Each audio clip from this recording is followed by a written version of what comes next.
포스코의 포스코홀딩스 포항 이전 추진에 대한 합의를 두고 논란이 여전합니다. 최근 포항시 의회에서도 법적 효력 등에 대한 의혹이 제기됐는데 합의가 실제로 이행될지 우려의 목소리가 나오고 있습니다. 울진 산불로 집을 잃은 이재민 가운데 27가구 44명이 오늘 임시 조립주택에 입주했습니다. 여러분 안녕하십니까? 포항 MBC 뉴스데스크입니다. 진통 끝에 공식 출범한 포스코홀딩스의 위치를 둘러싼 논란이 여전합니다. 포항시와 포스코 측이 포항 이전을 추진하기로 합의했지만 최근 포항시 의회에서도 법적 효력 등에 대한 의혹이 제기됐는데요. 협의가 실제로 이행될지 우려의 목소리가 나옵니다. 박성아 기자가 보도합니다. 지난 2일 공식 출범한 포스코 지주사 포스코홀딩스. 철강 성공 신화를 넘어 명실상부한 100년 기업으로 다시 태어나는 첫 출발이 될 것입니다. 출범 직전 포항 이전과 관련해 극적인 합의가 이뤄졌지만 시민들의 우려는 여전합니다. 합의 내용이 포항 이전이 아닌 포항 이전 추진에 그쳤기 때문입니다. 합의서에 명시한 이사회와 주주 설득 등이 이루어지지 않는다는 이유로 포항으로의 이전이 이행되지 않을 수 있다는 겁니다. 분노를 가라앉히기 위한 면피성 합의가 아닌가, 또 졸속적으로 내용에 대한 구체성이나 책임성이 없는 합의인 것 같아서 합의서에 구속력이 없어 이행하지 않을 경우 포스코 측이 받는 불이익도 없습니다.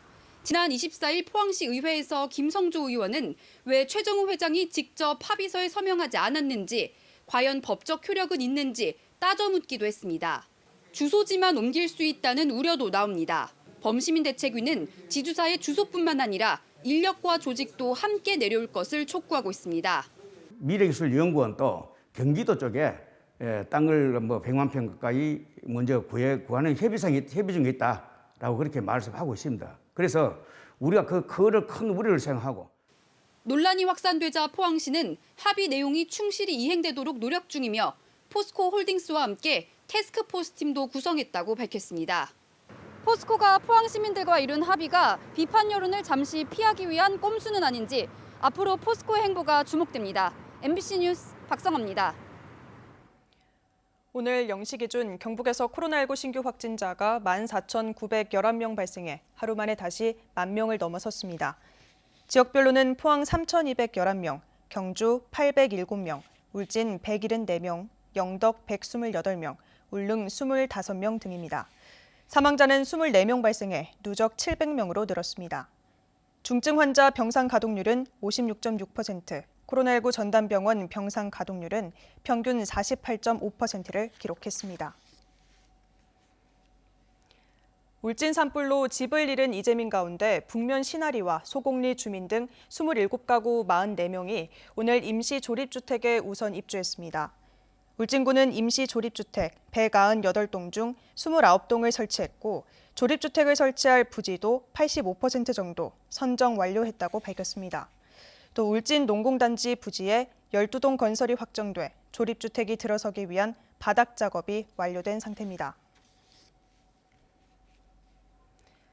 낙동강 물로 생산한 농산물에서 맹독성 물질인 마이크로시스틴이 고농도로 검출됐는데 이 농산물이 학교 급식에도 사용되는 것으로 추정되고 있습니다. 대형보에 갇혀 녹조 현상이 심한 탓인데 정부는 이 독성 물질이 얼마나 검출되는지 파악조차 못하고 있습니다. 조재한 기자가 보도합니다. 환경운동연합이 지난해 말 낙동강 하류의 물로 농사지은 쌀의 성분을 분석했습니다. 독성 물질인 마이크로시스틴이 1kg당 3.18 마이크로그램 검출됐습니다. 마이크로시스틴은 청산가리보다 훨씬 독성이 강한데도 평상시에는 수질 조사 항목에 포함조차 되어 있지 않습니다. 이러한 수치는 유럽의 기준 또는 미국의 기준으로 치면 최대 10배에서 20배가 넘는 독성 물질이 우리가 먹는 쌀, 무, 배추 모든 농작물에서 검출되었다고 봅니다. 낙동강물로 재배한 오염된 농작물은 대구와 경북 지역 학교 급식에 유통될 가능성이 크다며 교육당국에 안전한 식자재 확보를 촉구했습니다. 농민단체는 자신들도 모르는 사이 가해자가 될 수도 있다며 보에 가둔 물을 흘려 독성을 낮춰야 한다고 주장합니다. 물은 흘러야 되고 흐르지 않은 것은 썩게 돼 있다는 것은 생명을 위협하게 만드는 2차 가해자로 지금 이렇게 만들고 있습니다. 정부는 진행 중인 수질 관련 연구 용역 결과에 따라 후속 조치를 하겠다는 입장입니다. 중독주에 대해서 이슈가 나와가지고 저희가 이 영역에서 농작물 영역에 대한 연구 방향을 좀 검토해가지고 농림부랑 시작처에 좀 제시를 할 예정입니다. 이명박 정부에서 추진한 4대강 사업은 완료된 지 9년이 지났습니다. 현 정권의 4대강 재자연화는 별다른 성과를 거두지 못했고 차기 정권은 4대강 재자연화 폐기를 공약으로 내세우고 있습니다. 4대강 사업 이후 해마다 반복되고 있는 고질적인 녹조는 독성물질 축적으로 농산물을 거쳐 학교 급식마저 위협하고 있습니다. MBC 뉴스 조재환입니다. 경주시가 장애인의 지역사회 정착, 환경 조성 등을 위한 탈시설 장애인 지역사회 자립지원 시범사업 공모에 선정됐습니다. 탈시설 장애인 지역사회 자립지원 시범사업은 시설에 거주 중인 장애인들의 사회 자립을 지원하는 사업으로 오는 2024년까지 주거 환경 개선과 자립지원 인력 배치, 활동 지원 서비스 등을 지원합니다. 사업 대상은 장애인 거주시설에 입소 또는 대기 중인 장애인 가운데 자립을 희망하는 장애인입니다. 울진군은 다문화 가족과 외국인 유학생, 재외 동포 등을 대상으로 추진 중인 다문화 가족 사례관리 사업을 실시합니다. 다문화 가족 사례관리 사업은 가정폭력과 이혼 등 어려운 상황에 놓인 다문화 가정을 돕고 외국인의 자립 역량을 강화하기 위한 사업입니다. 참여 대상은 다문화 가족과 북한 이탈 주민, 난민, 외국인 유학생 등으로 울진군 가족센터 전화 및 방문 접수를 통해 신청할 수 있습니다. 신라 왕궁인 경주 월성을 둘러싼 방어시설 해자의 정비 작업이 마무리돼 다음 달 중순부터 일반에 공개됩니다. 경주시와 문화재청, 경상북도는 통일신라 이후 해자가 본래 기능인 방어보다 조경적 의미로 변한 것으로 추정하고 신라가 삼국을 통일한 8세기를 기준으로 복원했습니다. 또 해자용수 순환 시스템을 설치하고 탐방로와 조명 등을 설치해 시민과 관광객의 편리성을 높였습니다. 경북 동해안은 오늘도 포근한 봄 날씨를 보였습니다. 내일은 비 소식이 있는데요.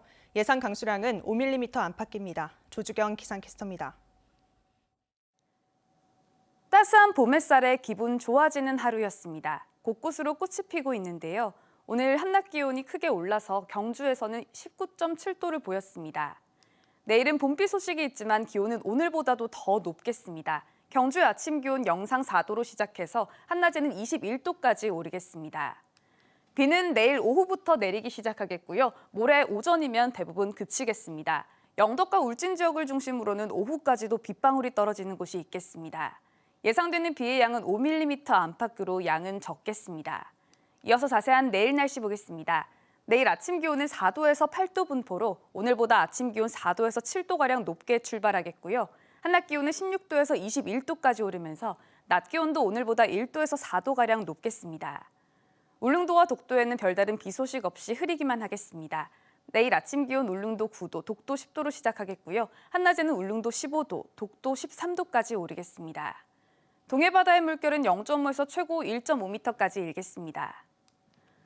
목요일 비가 그친 뒤 대체로 맑은 날씨가 이어지겠지만 북쪽에서 찬 공기가 내려오겠습니다. 4월 첫날에는 평년 기온을 밑돌면서 다소 쌀쌀하겠습니다. 날씨였습니다. 장애인 단체 시위에 대한 국민의힘 이준석 대표의 발언을 비판하며 대구 지역 대학원생들이 오늘 성명을 발표했습니다. 대구대학교 일반대학원 장애학과 대학원생 모임은 이준석 대표가 줄곧 활용해온 혐오의 정치가 이제 장애 시민을 향했다며 이 대표의 무조건적인 사퇴를 촉구했습니다. 지하철을 타는 시민과 방해하는 장애인이라는 이분법 구도를 만들어 정치적 도구로 활용하는 등 공정의 파수꾼인 양 행세해온 이 대표는 혐오의 분화구 그 이상 그 이하도 아니라고 주장했습니다. 윤석열 대통령 당선인과 더불어민주당에 OECD 평균 수준의 장애인 예산 확보와 포괄적 차별금지법 제정 등을 요구했습니다. 포항 남부경찰서는 성폭력 범죄 예방을 위해 포항공대 총학생회와 함께 캠퍼스 합동 점검을 실시했습니다. 학생회관 등 화장실 4곳에 불법 촬영 카메라 설치 여부를 점검하고 범죄 취약 지역 위주로 성범죄 예방 캠페인을 실시했습니다.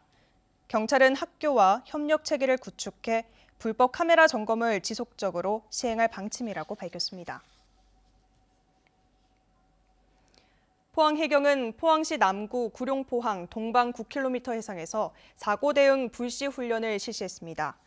해경은 대응 역량을 파악하기 위해 승선원 추락 및 고립사고에 대응하는 훈련을 진행했습니다. 해경은 불시 훈련을 통해 현장 부서의 해양사고 대응 역량을 강화하겠다고 밝혔습니다. 경북교육청은 작은 학교 자유학구제를 지난해 144개 학교에서 올해는 15곳 확대해 158개 학교를 운영하기로 했습니다. 작은 학교 자유학구제는 작은 학교의 통학구역을 확대해 주소 이전 없이 큰 학교에서 작은 학교로 전학과 입학을 열어주는 제도입니다.